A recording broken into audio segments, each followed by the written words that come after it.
میری میرے گھر سے اگر مجھے پتا ہو کہ میرے کسی ملازم نے یا میری بیوی نے یا میرے بچوں میں سے کسی نے چوری کی ہے، مجھے علم ہو اور میرے پاس ثبوت بھی ہو، میں کبھی بھی اس کے منہ پہ جا کے نہیں کہوں گا کہ تم چور ہو، میں کبھی نہیں کہوں گا، کیونکہ میں ظاہر ہے ان کی ضرورتیں پوری نہیں کر سکا، صحیح بات میں ان کی ضرورتیں پوری نہیں کر سکا۔ میری ماں نے مطلب 50 سال ہو گئے، اس نے کہا ہوگا یہ کسی کو، اور وہ بات ابھی تک چلی، اس نے کہا جی گھر دے دروازے نہیں بند کرنے، مین گیٹ نہیں بند کرنا۔ ہم نے کہا کیوں نہیں کرنا؟ چور آ جاتے ہیں، ڈاکو آ جاتے ہیں، کہندے تسی لوکاں دے حق دیتے ہوندے تے پھر نہ آندے۔ وہ آج نہیں ہے لیکن گیٹ بند نہیں ہوتا۔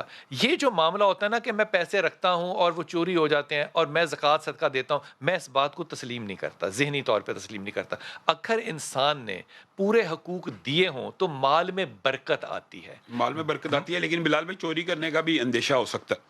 وہ چوری کا گھر والوں کو اگر چھوڑ دیں تو جو خاتون کہہ رہی ہیں وہ یہ کہ کوئی جن ایسا ہے، کوئی جادو ایسا ہے جو کہ وہاں سے پیسے بلال اچک بھائی لیتا ہے۔ شریعت کے اندر اس کا بھی تو حل موجود ہے۔ اگر یہ لاک کر کے الماری کے اندر پیسے رکھتی ہیں تو صرف بسم اللہ کہہ کے الماری کو بند کر دیں تو اللہ کے فضل سے پھر جنات تو نہیں چوری کریں گے، پھر تو کوئی انسان چوری کرے، اور اگر اس سے بھی بچنا چاہتی ہیں تو آیت الکرسی پڑھیں۔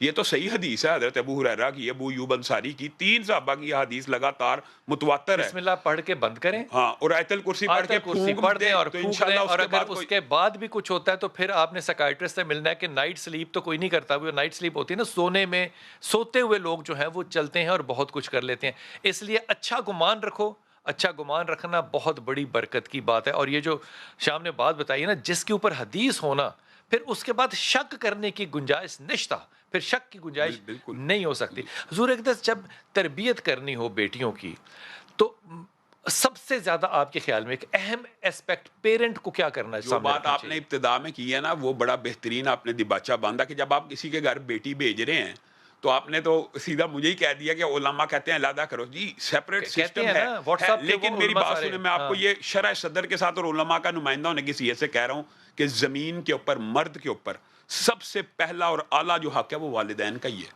اگر مرد ہے۔ ہاں، عورت کے اوپر جو پہلا حق ہے وہ خاوند کا ہے۔ مرد کے لیے اس کے ماں باپ ہر، دوسرا جملہ کیا کہا آپ نے؟ عورت کے اوپر جو پہلا حق ہے نا اللہ رسول کے بعد وہ اپنے خاوند کا ہی ہے۔ مرد کے لیے ماں باپ کا اور مرد کے لیے ماں باپ کے، اور عورت کے پہ لیے پہلا حق خاوند، جو ہے وہ شوہر کا ہے۔ شوہر کا۔ نبی کریم صلی اللہ علیہ وسلم نے فرمایا ایک عورت، دیکھیں حضرت ابو بکر نے کتنی قربانیاں دی تو رسول اللہ نے کہا جنت کے 8 دروازے پکاریں گے۔ مردوں کے لیے مسجد میں نماز فرض ہے، مسجد کمانا فرض ہے، بیوی کو کھلانا، ماں باپ کو۔ عورت کے لیے کیا ہے کہ وہ صرف نماز پڑھتی ہو، روزے رکھتی ہو، اور ایک شرط صرف عائد کی ہے، اپنے خاوند کی اطاعت کرتی ہو، تو جنت کے 8 دروازوں میں سے جہاں سے چاہے داخل ہو جائے۔ اطاعت کرتی ہوں۔ اب اطاعت کے اوپر ساروں کے جملے آئیں گے، آپ کا بھی آئے گا، میں اس پہ ادب کے ساتھ ایک جملہ اپنی طرف سے ڈال دوں۔ جو رسول پاک صلی اللہ علیہ وسلم نے سیدہ، دیکھیے ہماری کوئی بھی عورت جو ہے سیدہ فاطمہ سے بڑی تو نہیں ہو سکتی، یہ آپ نہ نے کوئی جو امام مہدی مثال سے دی بڑا ہے ہو اب سکتا ہے۔ بتائیں۔ اب وہ جو خطبے کے اندر اپنی بیٹی کو میرا رسول جو ہے وہ نصیحت کر رہے ہیں، نصیحت کر رہے ہیں، اور اس کے راوی کون ہے؟ حضرت ابن عباس، عبداللہ ابن عباس اس کے راوی ہیں۔ وہ کہتے ہیں کہ آپ نے کہا کہ تمہیں علی کے حوالے کیا جا رہا ہے علی کے نفس کی تسکین کی خاطر، اور ابو فضل عباس نے جب اس کی تفسیر کی تو کہا رسول پاک صلی اللہ علیہ وسلم کا اس سے مقصد یہ تھا کہ جس طرح ایک نمازی جب مسجد سے نکلتا ہے اور بازار میں جاتا ہے، بازار ہے شیطان کا گھر، لیکن شیطان کے گھر میں ہوتے ہوئے بھی دل اس کا مسجد نہیں ہوتا میں ہے۔ معلق ہے۔ بالکل صحیح نفسیات ہے یہ۔ میں کہتا اسی ہوں طرح آپ نے یہ جو بات اسی طرح جب شوہر گھر سے نکلے تو دل گھر چھوڑ کے جائے، بے شک، یہ دل جیتنا جو ہے نا یہ ایک تباہ ہے۔ یہی اصل میں اطاعت کے علاوہ یہ تو ایک آرٹ بھی ہے جو بات آپ کر رہے ہیں۔ کیا بات کی ہے؟ حضرت فاطمہ جو ہیں وہ آئی ہیں، آپ نے جو بات کی ہے یہ بڑی اہم، اگر ہماری بیٹیاں یہ سمجھ رہے ہیں کائنات میں ان سے اعلیٰ افضل کوئی ہے، وہ اپنے باپ کو آ کے کیا شکایت لگا رہی ہیں، بابا چکی ہاتھوں میں چھالے پڑ گئے ہیں، کوئی ایک ملازم کا انتظام کر دیجئے۔ تو باپ نے آگے یار باپ کے دل سے سوچو شام، باپ کے دل پہ کیا گزرے گی جب بیٹی ہاتھ دکھا رہی ہو؟ تو باپ ہمارے جیسا ہو تو کیا کہے گا، خامند یہ کام کرواتا ہے، خامند تجھے چکی پہ سواتا ہے، تو باپ کہہ رہا ملازم بھی نہیں، علی کی خدمت ہی کرتی رہے۔ ہاں، اگر تھک جاتی ہے تو یہ تسبیح پڑھ لیا کر، وہ تسبیح فاطمہ آج پوری امت کو اللہ تعالیٰ نے حضرت فاطمہ کے ذریعے دے دی ہے۔ اور اگلی بات بھی بتا دوں ایک، جب اللہ تعالیٰ کے اس نبی نے خیبر کے بعد جو خدمت کرنے کے لیے خاتون ان کو ہدیہ کی، اس خاتون کو کوئی بھی کبھی نام سے نہیں بلاتا، نام ہے ان کا فضا، اماں کہتے ہیں، ان کو کہتے ہیں اماں، ان کو ماں کا درجہ دیتی ہے امت، ماں کا درجہ دیتی ہے۔ یہ ہے وہ توقیر جو اقتباء رسول صلی اللہ علیہ وسلم سے ملتی ہے۔ جی السلام علیکم دانیہ۔ وعلیکم السلام، جی کیسے ہو بھائی؟ ٹھیک ہو؟ اللہ کا شکر بیٹا، حکم فرمائیے. بھائی میری آپ سے یہ 2 سوال ہیں. پہلے تو یہ ہے کہ ہمارے کہیں سے اچھا رشتہ نہیں آتا. اگر کوئی آتا ہے تو باہر سے باہر یعنی کہ ہمارے گھر تک نہیں پہنچتا. اچھا، ٹھیک ہے. اور دوسرا تو یہ ہے، آپ کو اگر گھر تک ہی نہیں پہنچتا تو آپ کو پیسے پتہ چلتا ہے کہ اکبر چوک سے واپس چلے گئے تھے وہ؟ نہیں نہیں بھائی، ایسے پتہ لگتا ہے جتنا گھر سے رشتہ آئے گا تو پھر ہمارے گھر تک نہیں پہنچتا. آپ کو کیسے پتہ چلتا ہے جو پہنچا ہی نہیں ہے رشتہ؟ آپ کو کیسے پتہ چلتا ہے کہ وہ آپ کے گھر رہا تھا؟ آئے گا تو ایسے پتہ لگ بیٹا باہر آؤ، کمرے میں سے باہر نکلو. جائے. باہر ہی ہوں، ٹی وی بند ہے. اچھا، اب بتاؤ، دوبارہ سے بتاؤ کیا کہہ رہی ہو؟ میں یہ کہہ رہی ہوں کہ ہمارا کہیں سے اچھا رشتہ نہیں آتا. اچھا، تو یہ کہتے ہیں پوچھنا ہے، والدہ بھی ہماری پریشان ہے، والد ہے نہیں، کرائے کا گھر ہے، بہت پریشان ہے. اور دوسرا سوال یہ ہے کہ بھائی کی شادی کو 5 سال ہو گئے ہیں تو ان کے اولاد نہیں. بھائی کا اور بھابھی کا نام؟ بھائی کا نام ہے انجم اور بھابھی کا نام ہے پروین.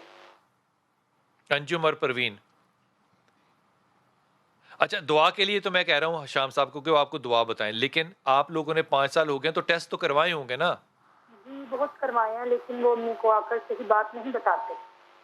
تو بیٹا آپ کو اس بات سے اب اندازہ ہو گیا نا کہ یہ پرابلم جو ہے یہ خاتون محترم کے اندر موجود ہے اور یہ بڑا سنجیدہ ہے.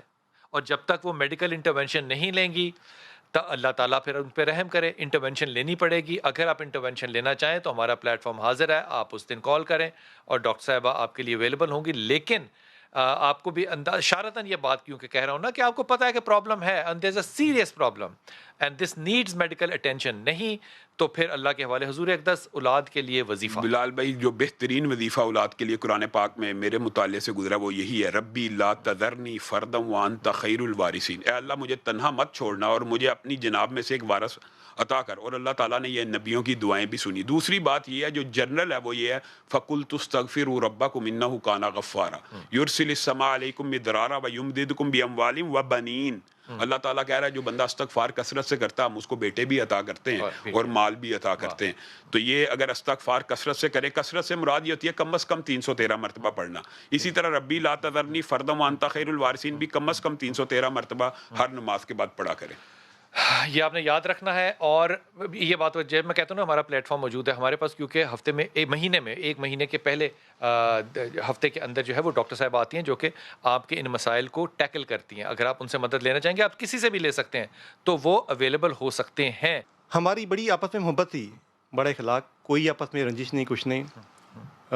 معاملہ شروع ہوتا ہے 2006 سے. پہلا بیٹا پیدا ہوا علی معین. میرے سسر میرے گھر پر آئے، وہ کہتے ہیں انہوں نے 3 شادیاں کی ہیں، ان کی جو ہے بڑی امی بیمار ہیں تو آپ جو ہے آپ کا بھائی ڈرائیونگ کرے گا، ماں اور آپ کی جائے گی. میں نے کہا بابا حضور ایچ کالج سے جو چھٹی نہیں ملتی تو میں کوشش کر سکتا ہوں. لہٰذا میں نے گزارش کی تو وہاں چلے گئے آپ؟ وہاں چلے گئے. ٹھیک. ایک بیٹا تھا آپ کے پاس؟ ایک بیٹا تھا، 3 ماہ کا تھا وہ. 3 دن کے لیے جو ہے وہاں 3 دن گزارے. جی. رات کو اجازت مانگی، کہتے کہ میرا جو ہے آپ دونوں تینوں ماں بیٹے چلے جائیں، بیٹی نہیں جائے گی. جن کی آپ کی والدہ بھی ساتھ گئی؟ میری والدہ بھی ساتھ. ٹھیک. 2 ہی بھائی. آپ کی والدہ اور آپ کا بھائی وہ چلا جائے، بیٹی نہیں، اور میں بھائی اور والدہ چلے جائیں. ٹھیک. بیٹی میری نہیں جائے گی اور بچہ بھی نہیں جائے گا؟ بچہ بھی نہیں جائے گا. ٹھیک. وجہ پوچھی؟ میں نے وجہ پوچھی، کہتے بس میری آپ جو میں نے کہہ دیا بس وہی بات ہوگی. جی. پھر جب میں ٹیکسی لے کے آؤں کہتی میں بھی چلتی ہوں، دوبارہ پھر آ جائیں گے ہم. ٹھیک. وہ بھی ٹیکسی میں آ کے بیٹھ گئی. جیسی ٹیکسی میں بیٹھے ہیں تو سسر صاحب میرے جو ہے 2006 میں پشاور کا واقعہ ہے، وہاں پر کار کے آگے کھڑے ہو گئے، بیٹی کو نہیں جانے دینا، گرے باندھ سے پکڑ کے مجھے باہر نکالا ہے، بھائی صاحب کو نکالا، دکے مار کے اندر کر لیا، گندی گلیز گالیاں مردان خانے میں دی ہیں. بیٹی نہیں گئی؟ بیٹی نہیں گئی. بیچا بھی رکھا. آپ لوگ واپس آ گئے؟ ساری رات ہراساں کر کے رکھا. حضور اقدس آپ اس پہ رائے دیں. بلال بھائی میں تو یہی کہوں گا جیسے کہ بہن نے کہا کہ قانون کو حرکت میں آنا چاہیے اور قانون اخلاق کو بھی آنا چاہیے، معاشرے کو بھی آنا اخلاقی چاہیے، طور پہ معاشرے کو بھی حرکت میں آنا چاہیے. لیکن فی الوقت یہ معاملہ قانونی اس طرح ہے، اگر تو واقعی وہ جو ان کی بیوی ہے وہ خلا نہیں لینا چاہتی، وہ ایک دفعہ قانون کے لوگ جا کے پروب کریں. اگر وہ ان سے علیحدہ نہیں رہنا چاہتی تو یہ حب سے بھیجا ہے. اور یہ اس وقت میں آپ سے عرض کروں کہ ہماری ٹیم جو ہے نا وہ مسلسل ان کے سسر ہیں، ان کے جو سالے ہیں، سب کو کال کر رہی ہے، لیکن وہ لوگ قطعی طور پہ فون اٹینڈ نہیں کر رہے، پروبیبلی پروگرام دیکھ رہے ہیں. معاملہ یہ نہیں ہے کہ صحیح کون ہے غلط کون ہے. جب آپ کے بچے اور بیوی ہوں تو حق جو ہے وہ باپ کو نہیں ہے کہ بیٹی کو کہے کہ تو طلاق لے. حق عورت استعمال کرے. اگر وہ کرنا بھی چاہتی ہے, بچے پھر بھی اس کے ہیں جس کے بستر پہ پیدا ہوئے. جب نبی کی ماننے کی بات آتی ہے تو آپ کی ہوائیں کیوں نکل جاتی ہیں؟